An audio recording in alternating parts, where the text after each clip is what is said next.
Very good morning to all. बेटा last class में अपन ने डिपॉजिट का एक टॉपिक पढ़ा था जिसमें अपन ने 6 पॉइंट्स पढ़ लिए थे एक्सक्लूजन्स के। तो उसी पॉइंट्स को एक बार आगे कंटिन्यू करते हैं। 7 पॉइंट से कुल मिला के 15-17 पॉइंट है, अभी तक 6 ही हुए हैं केवल। 7वां पॉइंट देखो बहुत ध्यान से। अब यहां से धीरे धीरे पॉइंट्स की लैंग्वेज टेढ़ी होती जाएगी, कंफ्यूजिंग होती जाएगी, थोड़ा सा रिमेंबर करना पड़ेगा और समझना भी पड़ेगा। ध्यान से पढ़ते हैं क्या। हाँ। Any amount received and held pursuant to an offer. मैं इसका फ्लोचार्ट बनवा दूंगा अभी आपको। In accordance with the provision of the act towards subscription of any securities including share application money advance towards allotment of security pending allotment so long as such amount is appropriated against the amount due on allotment of security applied for. If the securities for which the application money advance for such security was received cannot be allotted within 60 days from the date of receipt of application money or advance for such security, such application money is not refunded to the subscriber within 15 days from the date of completion of 60 days, such amount shall be treated as deposit. क्या मतलब हुआ, क्या मतलब हुआ, नहीं समझे? Point बड़ा है ना, कंफ्यूज हो गए। ये लो सिंपल, कॉपी करो जो मैं करवा रहा हूं, कॉपी मत पढ़ना इन पॉइंट्स को, केवल इतना कर लो जितना मैं करवा रहा हूं। क्या रिसीव हुआ मेरे भाई? एनी, हाँ 7th है, एनी अमाउंट जो हमें रिसीव्ड हुआ है किस चीज के अगेंस्ट, किस चीज के अगेंस्ट? अगेंस्ट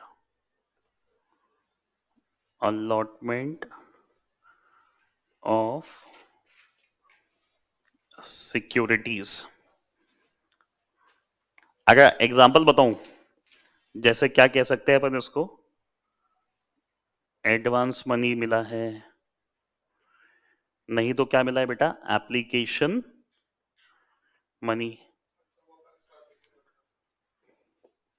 अब कहानी क्या बनी बहुत ध्यान से समझो, कहानी क्या बनी बहुत बहुत ध्यान से समझो।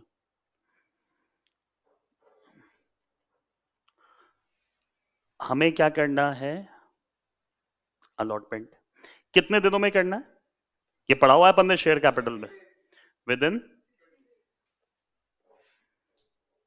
नोट सामने है मेरे भाई, कहाँ था 30 मुझे बताना। ये तूने प्राइवेट प्लेसमेंट में पढ़ा था, वहां पे भी 60 था, तो उसी की तो बात हो रही है, सेम वही तो प्रोविजन है। अलॉट करना है कितने दिनों में, विद इन 60 डेज। अब एक बार सामने ध्यान लगाओ, अलॉट करना है कितने दिनों में, विद इन 60 डेज। अलॉट हो गया जब तो ठीक है, अगर अलॉट नहीं हुआ तो क्या? ये समझ गए टिक और एरो का मतलब? टिक मतलब अलॉट हो गया जब तो कोई दिक्कत ही नहीं है, लेकिन अगर अलॉट नहीं हुआ 60 डेज में तो भाई क्या कर दे, refund money in next 15 days. जो पैसा लिया था ना, उस पैसे को प्लीज आप क्या कर दो, रिफंड कर दो 15 दिनों में। एक बार सामने बस ध्यान से कर दिया जब तो ठीक है, अगर नहीं करा देन ट्रीटेड एज डिपॉजिट। अच्छा, जो पैसा मिला है, एक चीज और देख लो, ये पैसा एप्रोप्रिएट कहां करना है, कहां काम में लेना है, अगेंस्ट ओनली अलॉटमेंट ऑफ। यार जो कह के पैसा लिया है वहीं तो काम में लोगे, कहीं और नहीं काम में लेना, कहीं और नहीं काम में लेना, ये है सिंपल पॉइंट। मैंने कंपनी को पैसा दिया एप्लीकेशन मनी के तौर पे कि भैया मुझे शेयर अलॉट कर दो, एडवांस मनी दी कि मुझे शेयर अलॉट कर दो। पहली चीज तो ये पैसा केवल अलॉटमेंट के लिए ही काम में लेना है, सिक्योरिटीज के अगेंस्ट ही अप्रोप्रिएट करना है। अब अलॉट कितने दिनों में करना है, 60 डेज में। कर दिया जब तो ठीक, अगर नहीं करा तो मेरे भाई अगले 15 दिन में पैसा रिफंड कर दे वापस। दो बातें, कर दिया जब तो ठीक, नहीं करा तो it shall be treated as, it shall be treated as deposit. समझ में आ गई ये बात? समझ में आ गई ये बात? क्या समझ में आया? कुछ समझ में नहीं आया आपके? क्यों डिपॉजिट मानना है, रीजन क्या है? आपको याद है प्राइवेट प्लेसमेंट जब पढ़ा था आप लोगों ने, वहां पे भी सेम यही प्रोविजन बने हुए थे, किसी को भी याद हो? अगर अगर 15 दिन में रिफंड नहीं होता था तो उसके बाद क्या लग जाता था उसके ऊपर? 12% की रेट से इंटरेस्ट लगता था, इसलिए डिपॉजिट मानते हैं। देखो बहुत ध्यान से, ये वाली जो सिचुएशन है ना बेटा, यहां तक, इस सिचुएशन तक कोई इंटरेस्ट एप्लीकेबल नहीं होता था, इसलिए डिपॉजिट नहीं था। अगर 15 दिनों में रिफंड नहीं करा, अगर 15 दिनों में रिफंड नहीं करा, तो अब ब्याज एप्लीकेबल हो जाएगा, आपको ब्याज के साथ पैसा देना, और जैसे ही वो ब्याज इंटरेस्ट का एलिमेंट आ गया, आते ही हमने उसे क्या मान लिया? डिपॉजिट। अच्छा, अगर याद है आपको, इंटरेस्ट कौन से दिन से एप्लीकेबल होगा? From 61st day. बहुत ही बढ़िया, अब याद आ गई कहानी, अब समझ में आ गया पॉइंट। ये कॉपी करना था तो प्लीज इसे कॉपी कर लो। This is all we called a flow chart या डायग्राम, अदरवाइज पॉइंट उठाओ डब्बे में डाल दो, नॉट अ फ्लो चार्ट। जल्दी से कॉपी कर लो।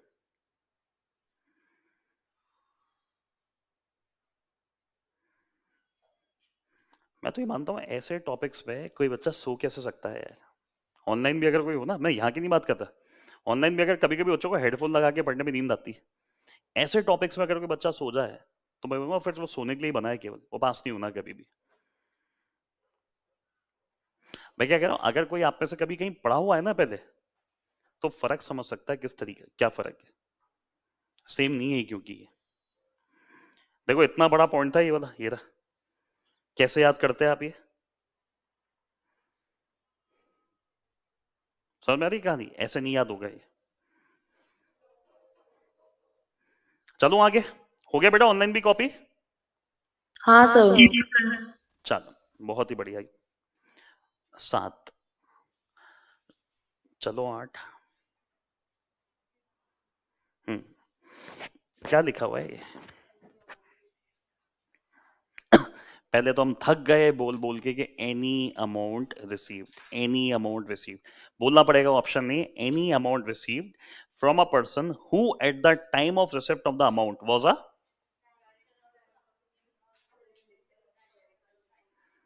नहीं समझे?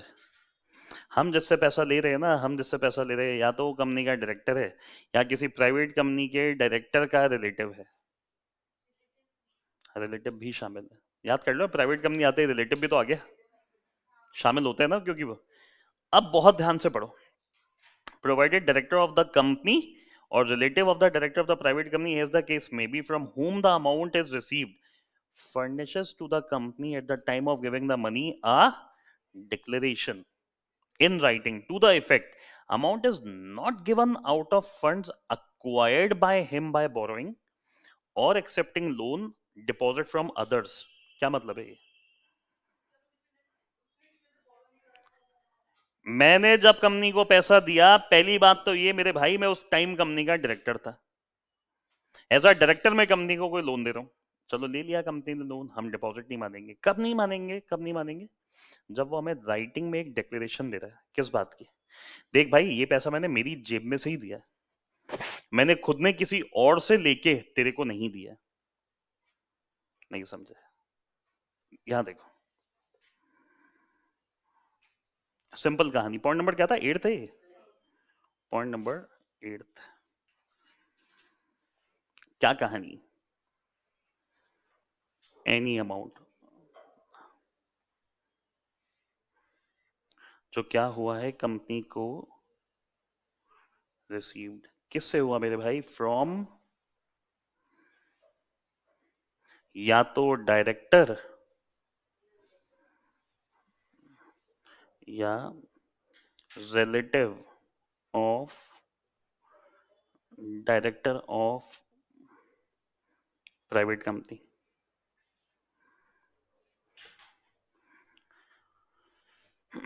जो उस टाइम पे डायरेक्टर थे, जो उस टाइम पे डायरेक्टर थे, रिसीव फ्रॉम डायरेक्टर, हिंदी में लिख रहा हूं ये बात यहां पे, जो पैसा देते टाइम डायरेक्टर थे,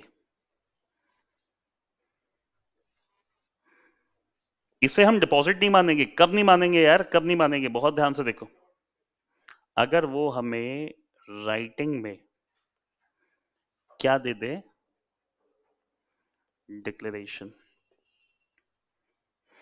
यार किस बात की डिक्लेरेशन दे रहे हैं ये लोग, सामने देखो, money given out of their own source, that is not borrowed from others। हमने किसी और से बोरो करके आपको ये पैसा नहीं दिया है। यार डायरेक्टर हो, कंपनी को लोन देते हो तो कंपनी तुम्हें ब्याज देगी, तो इससे तुम्हारी इंडिपेंडेंस इफेक्ट होती है, इससे तुम्हारी इंडिपेंडेंस इफेक्ट होती है। कभी कभी ये नहीं सुना यार, किसी बाहर वाले से मदद ले रहे हो, इससे अच्छा मैं ही कर देता हूं मदद। तो मैं कौन हो गया, डायरेक्टर हो गया, मैंने मदद तो कर दी, बट लॉ क्या कह रहा है, एक राइटिंग में डिक्लेरेशन दे दे, देख मेरे भाई तूने किसी और से पैसा उठा के मुझे नहीं दिया है, क्यों? अगर तू किसी और से लोन लेके देगा तो वो तेरे से इंटरेस्ट मांगेगा, तो तेरे पे वो इंटरेस्ट की तलवार लटक जाएगी सर पे, और अगर ऐसा हुआ तो उसे हम डिपॉजिट मान लेंगे। उल्टा करो इस पॉइंट को, उल्टा करो इस पॉइंट को, इस पॉइंट की डिटेल्ड एनालिसिस क्या कहती है, इस पॉइंट की डिटेल्ड एनालिसिस क्या कहती है, जिसपे क्वेश्चन बन सकते हैं। ये तो सिंपल है जो लॉ में लिखा है, सवाल बन सकता है इसके ऊपर। पहली चीज, पहली चीज बहुत ध्यान से समझो, बहुत ध्यान से, अगर पहले डायरेक्टर थे बट देते टाइम नहीं हो, तो क्या करना है? तो डिपॉजिट मानना है नहीं मानना? बेटा इस सिचुएशन में तो नहीं मानना, इस सिचुएशन में तो नहीं मानना।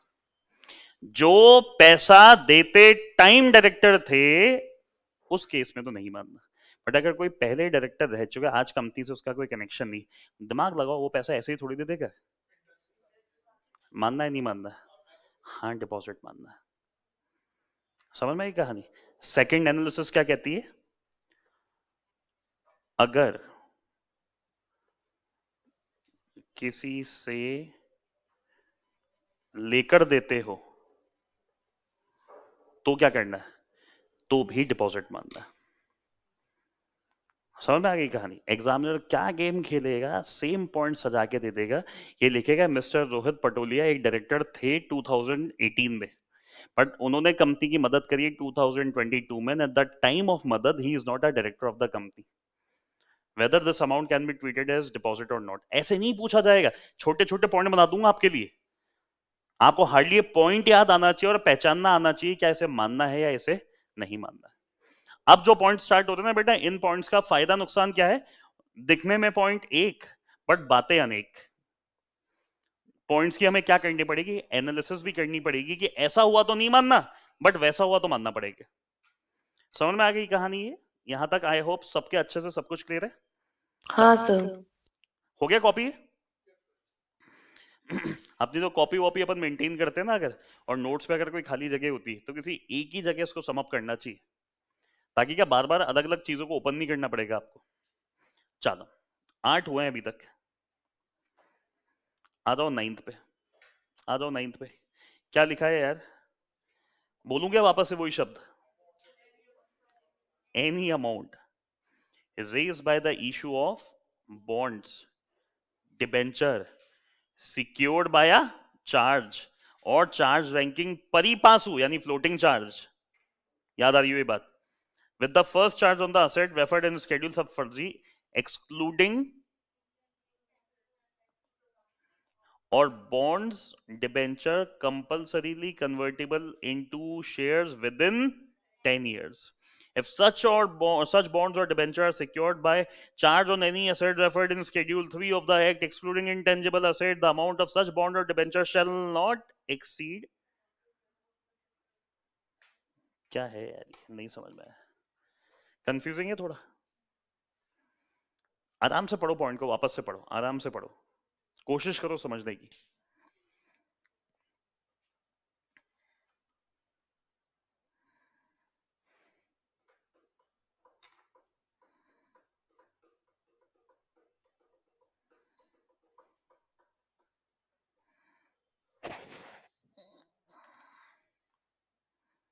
नहीं,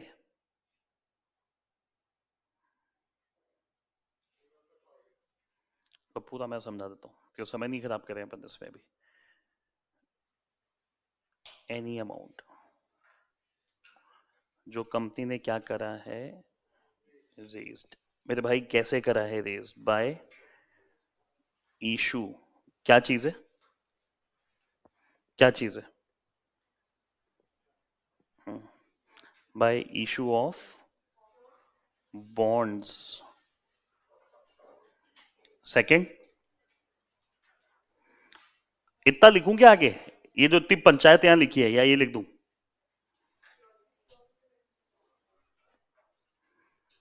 आसान करना है ना अपन को, तो वो क्यों लैंग्वेज काम में लेंगे फिर। बॉन्ड्स इशू करके, नहीं तो सिक्योर्ड डिबेंचर इशू करके। बट जब सिक्योर्ड की बात आ रही है तो हमें यहां पे एक्सक्लूड क्या करना है, excluding intangible asset, excluding intangible assets. अच्छा, एक चीज और,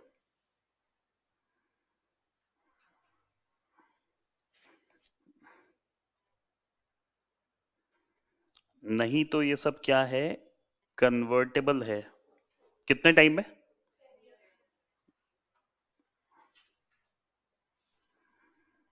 विद इन 10 years। नहीं समझ रहे यार, मैंने पैसा रेज करा बॉन्ड्स इशू करके, मैंने पैसा रेज करा सिक्योर्ड डिबेंचर इशू करके, मैंने पैसा रेज करा कन्वर्टेबल डिबेंचर इशू करके, कन्वर्टेबल बॉन्ड इशू करके, बट वो कन्वर्जन कितने समय में है, विद इन 10 year। अगर 10 year के बाद है तो, अगर 10 year के बाद है तो डिपॉजिट मानना पड़ेगा। बट प्रैक्टिकली वैसे भी आप याद करो, मैंने जानबूझ के बात पूछी, मैक्सिमम टेन्योर भी तो 10 years ही होता है, तो हम कह रहे हैं उसी टेन्योर के दौरान या तो कन्वर्ट हो रहे हैं, नहीं तो पेमेंट हो रहा है। क्रक्स यहाँ पे क्या है यार, क्रक्स यहाँ पे क्या है, जब हम डिबेंचर बॉन्ड इशू करते हैं उनके बैकअप में उनके पास कुछ ना कुछ है, कि अगर पैसा नहीं मिला तो वो ये कर लेंगे।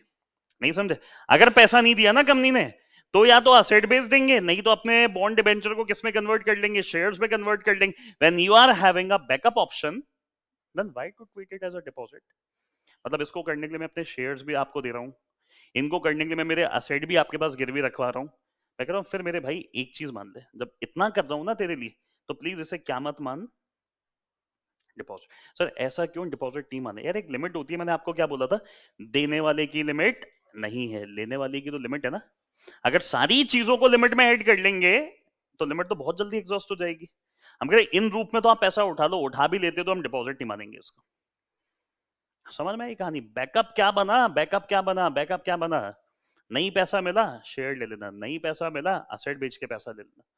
and you are having a backup option, then please don't treat it as a deposit। एक कंडीशन थी छोटी सी, यहां देखें ध्यान से, जो मार्केट वैल्यू ऑफ असेट्स है ना, क्या लिखी है, ये रहा, एक minute, the market value of the asset, the amount, sorry, the amount of such bonds debenture shall not exceed the market value of such asset. क्या मतलब हुआ, इसको इस तरीके से कर लो आप, एक minute, amount of bond debenture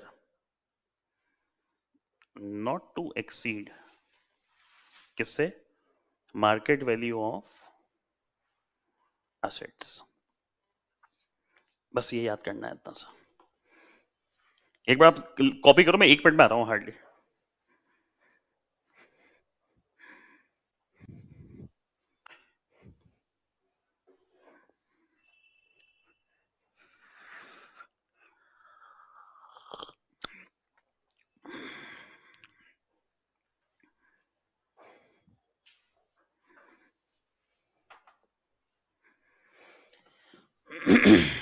clear है पॉइंट नंबर 9 तक। नहीं बांधने के 2 रीजन, असेट पड़े हैं नहीं तो शेयर्स मिल जाएंगे, तो प्लीज हमें छूट इस बात से दे दो कि हम इसे किस में शामिल नहीं करें, डिपॉजिट में। चलो पॉइंट नंबर 10 पढ़ो एक बार ध्यान से, मैं नहीं मानता समझाने की रिक्वायरमेंट है।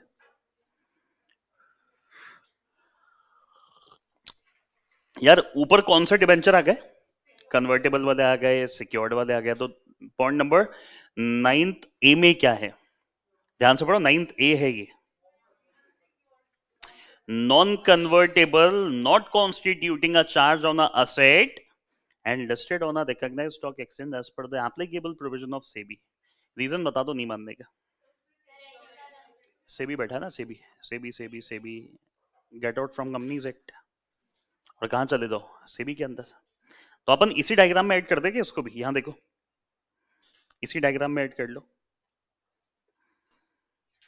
नॉन कन्वर्टेबल डिबेंचर, वो भी कौन से? अनसिक्योर्ड वाले भी, बट कंडीशन क्या है? वो क्या है? Listed at stock exchange. और फिर इनके लिए कौन बैठा है? सेबी।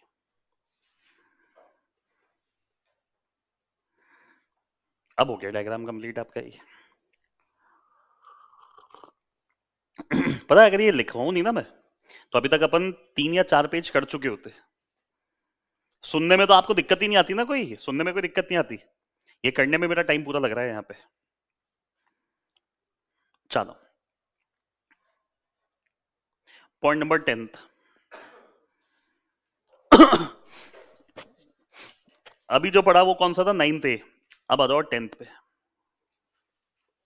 क्या लिखा हुआ है? कभी सुना है किसी को जॉब मिली हो, उसने कोई पैसा जमा करवाया सिक्योरिटी डिपॉजिट के लिए? पहले सुना हो कभी? जॉब लेनी है मेरी कंपनी में, तो भैया पहले 2 लाख रुपए जमा करवा, क्या पता तुझे आज लगाऊं तू कल भाग जाए। सुना है कभी ऐसा घर में? किस किस ने सुना है? 1 2 3, बाकी सब बिजनेसमैन है। आपकी रिश्तेदारी में भी कोई जॉब नहीं करता है? कोई नहीं करता? तो मेरे को भी ले चलो। एक सिंपल सी बात है, जब किसी को जॉब पे लगाया जाता है ना, तो कभी कभी कंपनीज एक कंडीशन लगा देती है, भाई देख पहले सिक्योरिटी डिपॉजिट जमा करवा। तेरा 6 लाख रुपए का पैकेज है साल का, पहले 6 लाख रुपए जमा करवा दे, तुझे सैलरी हम देते रहेंगे, जिस भी दिन तू जाता है तो अपना पैसा वापस ले जाना। जरूरी नहीं हर कंपनी करे ऐसा, बट हम क्या कह रहे हैं, पॉइंट पढ़ो ध्यान से। Any amount receive from not exceeding his, वो भी कैसे? On a non interest bearing security deposit. क्या मतलब हुआ? एम्प्लॉई से क्या लिया है मेरे भाई? Security deposit. डर है यार, तू इतनी बड़ी कंपनी में काम करता है, कहीं भाग ना जाए। और ये जो सिक्योरिटी डिपॉजिट है ना, ये है क्या? Non interest bearing. But condition क्या है? कितना मैक्सिमम कितना ले सकते हो? Up to his annual salary. मान लो किसी इंसान की एनुअल सैलरी 10 लाख रुपए, जरूरी नहीं 10 लाख रुपए लो आप 6 लाख ले लो ना, बट सैलरी से ज्यादा मत लेना। उल्टा उल्टा करो ना इस पॉइंट को, अब थोड़ा उल्टा करो इस पॉइंट को। किसी इंसान की एनुअल सैलरी फिक्स है, मान लेते हैं कितनी? 10 लाख रुपए। एम्प्लॉयर कह रहा है 15 लाख रुपए जमा करवा। नहीं करेगा, जमा तो करेगा 15 लाख, पूरा 15 लाख। बेटा समझ में आ रही है ये बात? समझ में आ रही है बात? मैक्सिमम सैलरी 10 लाख है, मैंने कहा 15 लाख रुपए जमा करवाओ भाई, 15 लाख करवाओ। तो मेरे माथे पे क्या पागल लिखा है? कितने ज्यादा ले रहा है मुझसे? ब्याज दे 5 का, ले ले चल 5 ज्यादा। यार जिसके पास इतना पैसा होगा जॉब ही क्यों करेगा? पहले तो तुम्हें इससे क्या दिक्कत है यार? उसकी फैमिली के पास था, वो इंडिपेंडेंटली अपना काम करना चाह रहा है, इंडिपेंडेंटली कमाना चाह रहा है। अच्छा, कमाने के लिए पैसा तो अपने बाप से ही ले रहा है ना, तो सर उनसे ही पैसा लेके बिजनेस कर। तुम्हें क्या दिक्कत आ रही है अगर वो कर रहा है तो? मैंने तो एक बड़ा अमाउंट आपको बता दिया, 15 लाख, इसलिए आपको सुनने में लग रहा है। मैंने कहा ना मैक्सिमम है यार, जरूर थोड़ी कंपनी इतना ले। हो सकता है 2 लाख 3 लाख 4 लाख रुपए ले ले, पूरे नहीं ले आपसे। लाइव एग्जांपल बताता हूं उसका। अभी जहां पे मैं मेरी क्लास ले रहा हूं, ये सेटअप है, रेंटेड सेटअप है ये। मैंने यहाँ पे कुछ एडवांस दे रखा होगा? दे रखा? अच्छा, मान लो मैंने साल 2 साल 5 साल 10 साल मेरा काम यहाँ चला लिया। अब मैंने कहा अब नहीं यार, अब तो रिटायरमेंट का टाइम आ गया, अब नहीं पढ़ाना। अपनी कोई जगह परचेज कर लेंगे, वहां पे काम करेंगे। मैंने नीचे गया, मैंने कहा अंकल अंकल मेरे पैसे रिफंड कर दो अब। मैंने कहा लेकिन अंकल वो जो 10 साल दिया था उसके ब्याज के साथ देना। देंगे क्या वो ब्याज के साथ? क्यों? It is a security deposit amount and सबसे main condition it is a non interest bearing amount. मैंने 2 महीने के एडवांस में दे रखा है। मान लो मेरे साल का रेंट यहाँ पे 10 लाख रुपए, वो पूरे 10 लाख मांग सकते हैं बट कोई नहीं देता। मार्केट ट्रेंड चलता है 2-3 महीने का एडवांस रेंट। आप पीजीवीजी में भी अगर रहते हो तो वो लोग भी एडवांस लेते हैं पहले महीने 2 महीने का। फिर जिस भी दिन आप पीजी छोड़ के जाओगे, फ्लैट छोड़ के जाओगे, वो पूरा पैसा ब्याज के साथ देंगे ना आपको। क्यों? लिख दो अग्रीमेंट में, हमारे पैसे के तो रोटेट कर रहे हो तुम लोग, खुद तो कमाई कर रहे हो, हमें भी उस कमाई का हिस्सा दो। नहीं देंगे। रीजन क्या है? It is a non interest bearing. दो बातें याद रख लो, पहले तो इंटरेस्ट एलिमेंट देंगे, दूसरा कितना है सैलरी के जितना। सैलरी से ज्यादा नहीं लेना है, लेना है तो ब्याज देना है। इसके बाद पढ़ो जल्दी से 11th। एक बड़ा पॉइंट आने वाला है 12th वाला, ये देखो इतना सा पॉइंट है ये, ABCDEFG, और उसके बाद ये खत्म पॉइंट्स। कुल मिला के 18 पॉइंट है। अभी अपन कौन सा पॉइंट पे है? 11th। ये पढ़े क्या लिखा है? डोंट वेस्ट समय, जल्दी जल्दी समझो। हमने कोई ट्रस्ट सेटअप करा, अपनी ही कंपनी का कोई ट्रस्ट सेटअप करा, एम्प्लॉय वेलफेयर ट्रस्ट। कंपनी ने ही उसको कोई पैसा दिया है, तो क्या वो ट्रस्ट उसके ऊपर ब्याज देगा कंपनी को? नाम सुना है कभी एम्प्लॉय वेलफेयर ट्रस्ट? प्लीज मना हाँ मत करना, ये सर। नाम नहीं सुना एम्प्लॉय वेलफेयर ट्रस्ट। तो उस एम्प्लॉय वेलफेयर ट्रस्ट में पैसा तो कंपनी देगी ना, और जब पैसा कंपनी दे दी है तो उसके ऊपर ब्याज भी आएगा क्या? नहीं? समझ में आ रही है कहानी? अच्छा, अगर ट्रस्ट से वो पैसा वापस आ रहा है तो क्या ब्याज के साथ आएगा? समझ में आ गई कहानी? ये नॉन इंटरेस्ट बेयरिंग अमाउंट होता है, और हमारे ही किसी ट्रस्ट के पास है। मान लो किसी दूसरे ट्रस्ट में हमने दिया, किसी दूसरे ट्रस्ट ने हमें दिया, तो इस पे क्या इंटरेस्ट एलिमेंट आते हैं क्या? समझ में आ गया होगा 11th। बेटा स्टार लगाओ। एक, मैं तो मल्टीप्लाई बाय 5 करता हूँ, मतलब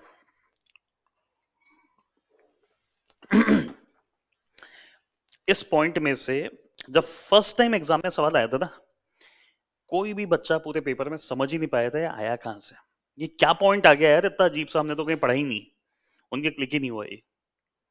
इसलिए 5 स्टार। और आज का ट्रेंड भी यही है अगर बच्चों से इसके ऊपर सवाल पूछा जाए ना, वो लोग होता ना ब्लैंक हो जाएंगे, उनके क्लिक ही नहीं होगा कि इसमें से है। तो अपन बड़े आराम से पढ़ते हैं, पेशेंस है अपने में, आराम से ध्यान से पढ़ो क्या है। Any amount received in the course और फॉर द पर्पस ऑफ, बेटा जिसके ये लाइन समझ में आ गई ना, उसको आगे सब समझ में आ जाना है। हमें पैसा तो मिला है, बट कैसे मिला है? किसी बिजनेस पर्पस के लिए मिला है, या बिजनेस के चलते मिला है। जो लिखते हैं ना बातों को सही तरीके से, इसके ऊपर लिख दो, बिजनेस के दौरान या बिजनेस के चलते मिला है। लिखो, बिजनेस के दौरान या बिजनेस के चलते।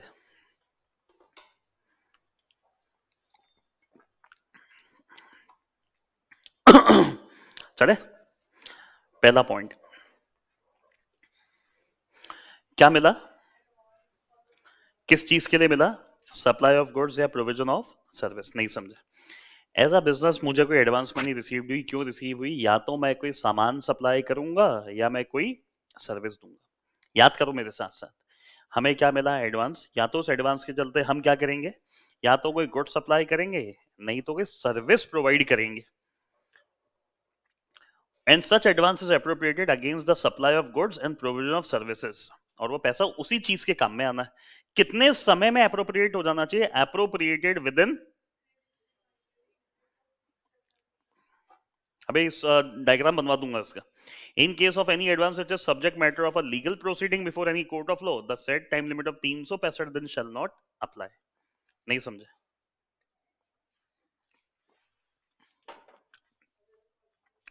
ध्यान से देखे, देखो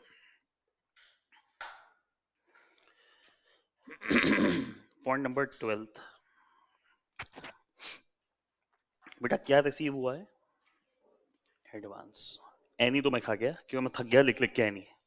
एनी एडवांस क्यों मिला है? फॉर सप्लाई ऑफ गुड्स और प्रोविजन ऑफ सर्विसेज। भैया कोई सामान दूंगा बना के, नहीं तो कोई सर्विस दूंगा आपको।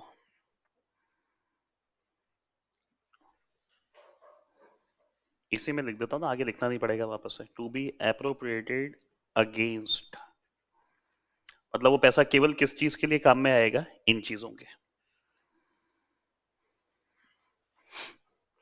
Condition,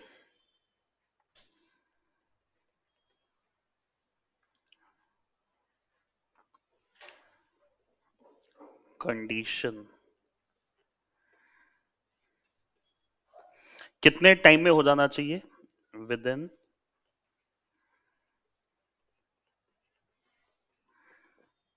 365 days. बहुत ध्यान से देखना बेटा, बहुत बहुत ध्यान से। नीचे मैंने क्या लिखा है?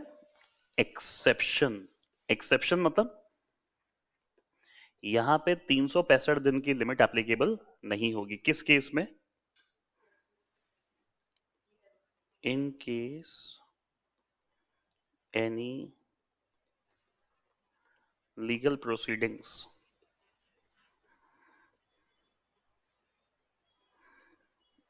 Pending in court. नहीं समझे? आप मेरी शॉप पे आए, आपने कहा भैया 1 लाख रुपए का एडवांस ले लो और प्लीज ये सामान बना के मुझे दे दो। मैंने कहा ठीक है दीदी, मैं आपको ये सामान दे दूंगा। अब वो सामान कितने समय में देना है? मैक्सिमम है 365 दिन। 365 दिनों में अगर दे दिया जब तो ठीक है। इसकी एनालिसिस क्या कहती है? इसकी एनालिसिस क्या कहती है? अगर दिन एक्सीड हो गए कितने से, तो क्या मानना है? समझ में आ गई कहानी? पहले जनरल इंटरप्रिटेशन क्या कहता है एनालिसिस का, कि अगर ये समय सीमा एक्सीड हो गई, सामान्यतः अगर ये समय सीमा एक्सीड हो गई, तो हमें इसे क्या मानना पड़ेगा? हमें इसे क्या मानना पड़ेगा? डिपॉजिट। लेकिन लेकिन लेकिन मान लो आप मेरे लिए कोई सामान बना रहे थे, मीनवाइल मुझे पता चल गया कि आपकी कंपनी फ्रॉड है, मैंने आपकी कंपनी पे केस फाइल कर दिया, मुझे सामान नहीं चाहिए, प्लीज मेरा पैसा रिफंड कर दो। नहीं समझे? मैंने आपकी कंपनी को कोई कॉन्ट्रैक्ट दिया सामान बनाने का, आप बना ही रहे थे, मीनवाइल आपकी कंपनी में स्कैम सामने आ गया, प्रोडक्ट्स की डेफिशिएंसी सामने आ गई, तो मैं आ गया आपके पास, मुझे मेरा पैसा रिफंड चाहिए, मुझे नहीं बनवाना सामान आपसे। आपने कहा आपने एक अग्रीमेंट साइन करा है, कॉन्ट्रैक्ट साइन करा, मैंने कहा see you in court, see you in court. Court कचहरी में जाने के बाद जजमेंट तो सेम डे आ जाता होगा, क्या पता साल में आए, 2 साल में आए, 3 साल में आए। यार फिर क्यों डिपॉजिट का टैग लगा रहे हो अगर कोर्ट में पहुंच ही चुके हो? अब कोर्ट जो जजमेंट दे वो मान लेना।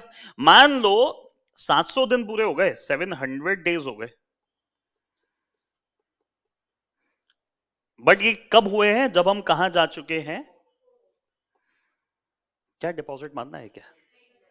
जनरली अगर एक्सीड हो जाए तो मान लिया जाएगा, ब्याज भी देना पड़ेगा कंपनी को। बट अगर ये समय क्यों एक्सीड हुआ है? क्योंकि हम कहां ले गए आपको? कोर्ट में। तो कोर्ट में गए बाद भैया कोई समय सीमा नहीं होती। 365 छोड़ो, 10 साल तक भी जजमेंट नहीं आए तो भी इसे डिपॉजिट नहीं मानना। बेटा पहला पॉइंट समझ में आ गया? 12th का ए अच्छे से क्लियर है? Yes sir. चलो बहुत बहुत ही बढ़िया। केवल मुझे सुन लो ध्यान से, फोकस माइंड से सुन लो, आपको कहीं दिक्कत नहीं आनी। कॉपी करना है कि? चलो आगे देखें, ये रहा क्या लिखा हुआ है।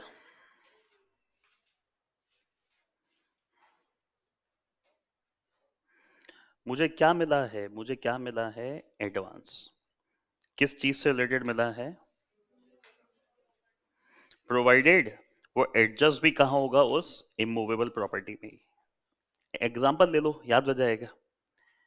एग्जाम्पल, आप एक बहुत बड़ा हाउस ले रहे थे, हाउस परचेज कर रहे थे। आपने सुना हो शायद घर में जब जमीन प्रॉपर्टी कुछ ऐसी चीज खरीदी जाती है, क्या कहा जाता है? हम तो साई दे आए। हाँ साई सर। साई बाबा नहीं, साई बाबा नहीं, एडवांस मनी। उसे देसी लैंग्वेज में इंडिया में यही कहा जाता है, हम तो साई दे के आ गए आज। 1 करोड़ का था, 5 लाख की साई दे दी आज अपन। और इसको टेक्निकल नाम बताऊं प्रोफेशनल के हिसाब से,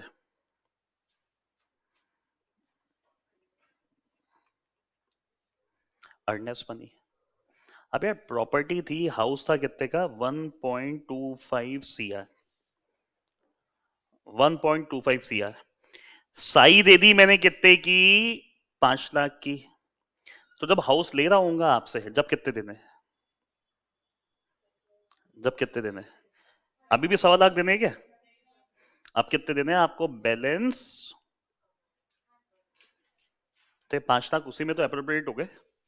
आप लोग जब आए थे, आपको याद है आपने पहले एक रजिस्ट्रेशन करवाया था 2000 का? आपने से किसी ने पूछा था सर 2000 में इंक्लूड है क्या? हर बच्चा पूछता है यार, कॉमन क्वेश्चन है उसका, सर क्या ये 2000 में इंक्लूड है? अब आपके इस पूछने से मुझे क्या कहना चाहिए? इंक्लूड नहीं है, ये तो अलग है। मैंने क्या कहा था उस टाइम? इंक्लूड है एक्सक्लूड है? उसी में इंक्लूड है। तो कुछ वैसी ही कहानियां है ये, डिपेंड करता है किस तरीके से हो रहा है। यहाँ तो प्रॉपर्टी का केस चल रहा है। अभी रिसेंटली हम लोगों ने एक जमीन खरीदी थी, तो हमने भी कुछ एडवांस दिया था। तो एडवांस जब लिया दिया उसको, तो एडवांस उसने उस प्रॉपर्टी में ही अप्रोप्रिएट करा है। वापस से देखो क्यों अलग हुआ, क्यों अलग हुआ? क्योंकि प्रॉपर्टी इमूवेबल, तो एक्ट आता है टोपा, transfer of property act. Act अलग है, प्रोविजन अलग है, तो क्यों यहां शामिल करना है? डन है ये बात? सी। अब आपको कंफ्यूजन आना चाहिए, नहीं आता है तो मेरा सवाल है क्यों नहीं है? पढ़ो। as a security deposit, as a security deposit for the performance of contract for supply or goods or provision of service। क्या है ये? ऐसा ही तो पढ़ा था, ए वाला भी तो ऐसा ही था। ऐसा ही था क्या वो? यहाँ पे क्या लिखा है? बहुत बढ़िया, बहुत बहुत बहुत बढ़िया। फॉर एग्जाम्पल जैसे हमारे घर पे BSNL के लैंडलाइन लगे हुए हैं। ऐसा आजकल जमाना नहीं है, बहुत कम लोगों के घर में होता है अभी। कुछ एडवांस देते हैं, उसे एडवांस नहीं, उसे क्या कहते हैं? चलो BSNL तो अब आउटडेटेड हो गया, लैंडलाइन का जमाना, हो सकता है आप लोगों के घर में हो अभी भी। इसका दूसरा एग्जांपल, इलेक्ट्रिसिटी कनेक्शन। उसमें कभी आप घर पे जाके चेक करना, मीटर डिपॉजिट आता है लिखा हुआ, मीटर डिपॉजिट। अब वो मिलेगा कब वापस? कभी बिजली का कनेक्शन छोड़ोगे क्या अपना? कभी बिजली का कनेक्शन छोड़ोगे अपना? चलो हम आज जिस मकान में रह रहे हैं, अब मैंने वो मकान किसी को बेच दिया, मैंने कहा मैं तो मकान बेच ही रहा हूँ, मेरे 2000 रुपए वहां जमा पड़े हैं, एक काम करता हूँ चुपचाप जल्दी से जाता हूँ JVVL के ऑफिस, उनको बोलता हूँ मेरे घर आके लाइट काट जाओ एक बार, और मैं तो मेरे 2000 ले जाऊं, फिर जो लेने वाला है वो अपने नाम से फिर लेता रहेगा। कभी हुआ है ऐसा? कभी करा है ऐसा? आपको नहीं लगता है ऐसा कि बिजली कनेक्शन में जो सिक्योरिटी डिपॉजिट जाता है वो तो जाता नहीं, गया ये मान लो, मैं तो नहीं मानता वापस आता है। क्यों? हम खुद ही नहीं लेंगे ना वापस। आज के जमाने में, आज के जमाने में क्या बिजली का कनेक्शन छोड़ दोगे क्या अपना? समझ में आ गई कहानी? तो प्रैक्टिकली मैं तो क्या मान रहा हूँ, ये तो गया मतलब गया, मैं तो नहीं मानता वापस आता। BSNL का एग्जांपल लो ना, तो वापस आ जाता है, क्योंकि हम लोगों ने तो मतलब लैंडलाइन गिव अप कर दिया। सबके पास फोन है यार, मोबाइल फोन है। आज के जमाने में लैंडलाइन पे बड़े कम कॉल आते हैं। कोई गाँव, वो वैसे कोई आउटसाइड इलाके होंगे जिनके घर में लगा हुआ है, उन्होंने नहीं हटाया, बड़ी बात है। हमने तो हटा दिया। अब जब हटाया तो BSNL से जो हमने पैसा दे रखा था एडवांस, वो लेके आ गए जाके। तो क्या वो ब्याज के साथ देंगे कि वापस? डन। चलो 3 हुए अभी तक, केवल 3 हुए। एक बस ये डी और पढ़ लो, बाकी फिर नेक्स्ट क्लास में करेंगे। क्या लिखा हुआ है डी?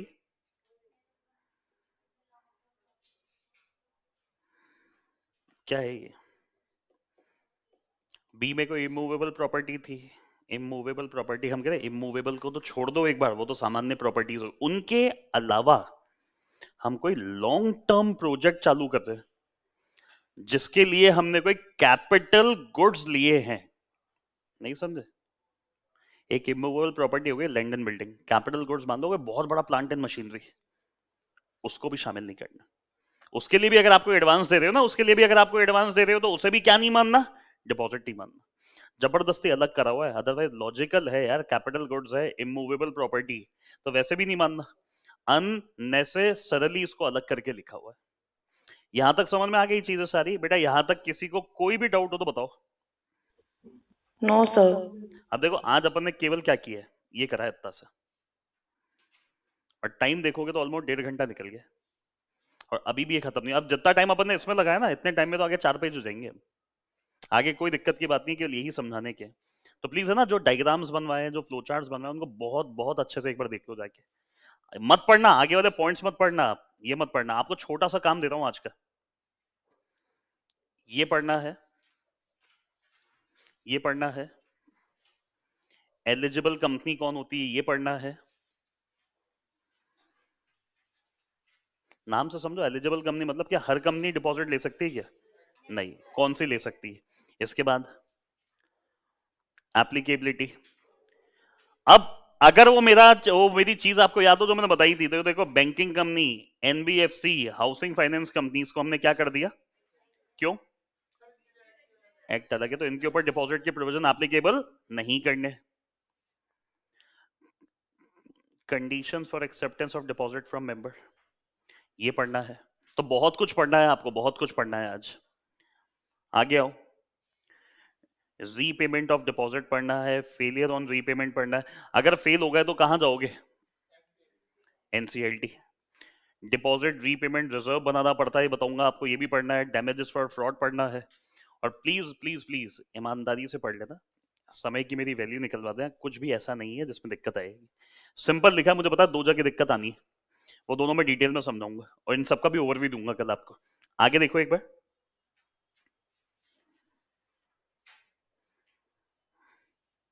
और एक लास्ट ये पढ़ना है बस, ये यहां तक आपको कंप्लीट करना है आज। ये टेबल है ना, टेबल, टेबल के, इस टेबल को छोड़ के ये टेबल नहीं पढ़नी है आपको। कट का मतलब प्लीज ये नहीं है कि काट ही देना है, आपको पढ़ना नहीं है, ये मैं करवाऊंगा आपको। आपको पढ़ना है केवल यहां तक, यहां तक सब एक्सेप्ट, एक तो ये नहीं पढ़ना, और ये वाले पॉइंट्स नहीं पढ़ने बचे हुए। इसके बाद अगर मैं आपको दिखा दूं ना क्या बचा है इसके बाद, ये रहा। एडवर्टाइजमेंट कैसे निकालते हैं, condition creation of security, debenture में भी था ये डिबेंचर में भी था, सिक्योर डिबेंचर। ये सेम वही बात आ रही है, वापस से रिपीट होएगी। याद आ रहा है ट्रस्टी, डिबेंचर ट्रस्टी, रिपीट नहीं करूंगा कुछ भी, रिपीट नहीं करूंगा यहाँ कुछ भी। ये आप चाहो तो देख लो, ये देखो, is indebted to the company, वही पॉइंट्स रिपीट हो रहे हैं वापस से। फिर ड्यूटीज आ गई उसकी जो वहां पे भी थी, मीटिंग कैसे होती है डिपॉजिटर्स की, मतलब इससे रिलेटेड छोटे छोटे टॉपिक्स है। बेटा सब कुछ सही रहा ना, सब कुछ सही रहा, तो कल वाली क्लास में अपन क्या करेंगे, वो बचे हुए पॉइंट्स, और मुझे एक डायग्राम बनवाना है आपको, एक फ्लो चार्ट बनवाना है। तो मेरे क्या काम रहते हैं इस चैप्टर में भी, मेरे क्या काम रहते हैं इस पे, एक तो रिमेनिंग पॉइंट्स, एक टर्म्स एंड कंडीशन में आपको दिक्कत आनी है, एक एडवर्टिजमेंट कंसेप्ट है उसमें दिक्कत आनी है, और एक मुझे फ्लो चार्ट बनवाना है, जिसके लिए मैंने लास्ट में आपको एक खाली पेजेस दिए। तो ये 4 चीजें करने में मैं मानता हूं मुझे लगेंगे 2 दिन, कल और परसों। सैटरडे तक ये चैप्टर कंप्लीट करना ही करना है। और प्लीज अगर आप नहीं पढ़ रहे हो घर पे जाके, तो मेरे को नहीं चाहते हुए भी ये मानना पड़ेगा कि आपने पढ़ लिया। आप पढ़ो जाके और मुझसे पूछो क्या दिक्कत आ रही है। नहीं आएगी, मैंने आपको याद है स्टार्ट पे भी कहा था, मैं वर्ड टू वर्ड पढ़ाऊंगा सारा, बट कभी कभी सिंपल सिंपल बातें तो पढ़नी पड़ेगी ना, वरना सिलेबस कैसे पूरे होंगे अगर एक एक चीज ऐसे लूंगा तो। अब लैंग्वेज से आप यूज टू हो चुके हो, तो थोड़ा बहुत तो आप पढ़ो, मना नहीं करता, पढ़ाऊंगा सारा, बट आपको पढ़ना तो पड़ेगा जाके। परसों चैप्टर कंप्लीट है, अगले हफ्ते कंपनी लॉ के 2-3 चैप्टर कंप्लीट है, तो पार्ट ए में आप मान लो तकरीबन 7-8 चैप्टर्स कंप्लीट हो जाएंगे आपके। एक चीज एडवांस में बता दूं, फैब आएगा सर, क्यों नहीं आएगा, अच्छे से आएगा। जनवरी एंड आएगी, क्यों नहीं आएगी, वो भी आएगी। जैसे ये समय आ जाएगा ना, ये समय आ जाएगा, अपन स्टार्ट करेंगे पार्ट बी 40 मार्क्स का, अराउंड पूरा कंप्लीट फैब उसमें निकल जाएगा, कंप्लीट फैब। एक दिन की छुट्टी आपके लिए 40 नंबर का सवाल बन जाएगा। बड़ा इंटरेस्टिंग पार्ट है, डिटेल्ड में अपन सब कुछ करेंगे, 40 में से 40 आ जाएंगे, ऐसा काम करेंगे ना, करना आपको पड़ेगा। मैं आपको एडवांस में बता रहा हूँ, जनवरी एंड या फेब फर्स्ट वीक से, मतलब स्टार्ट ऑफ फेब से पार्ट बी स्टार्ट हो जाएगा। आपको कोई भी छुट्टी करनी है, मुझे मेरे घर वालों की याद आ रही है, मिलके आना है, मिलाओ जाके। मेरे घर में तो कोई फंक्शंस है, उसका मेरे पास कोई ऑप्शन नहीं है। I am going for a vacation with my family, मेरे पास कोई ऑप्शन नहीं है। हाँ, वेकेशन मनाओ, हम पार्ट भी मनाएंगे यहाँ पे। 40 नंबर की दिवाली हो जाएगी एग्जाम में आपकी। आपको 10 दिन एडवांस में बताने का क्यों रीजन है, ताकि आप लोग छुट्टी प्लान कर लो अगर करनी है तो। क्लियर है? साथ ही साथ इन 10 दिनों में सेटिंग अप में क्या हो जाएगा, पार्ट ए के 2 चैप्टर करवाऊंगा, पार्ट बी चालू करवा दूंगा नेक्स्ट वीक से। आपका था पार्ट बी कितने नंबर का है? 35 का है। सी है अपना 25 का। फेब फर्स्ट वीक से पहले पहले पार्ट बी कंप्लीट हो जाएगा। सेटिंग अप कितनी कंप्लीट हो गई? 25 और 35 कितना परसेंट हो गया? 60% कंप्लीट।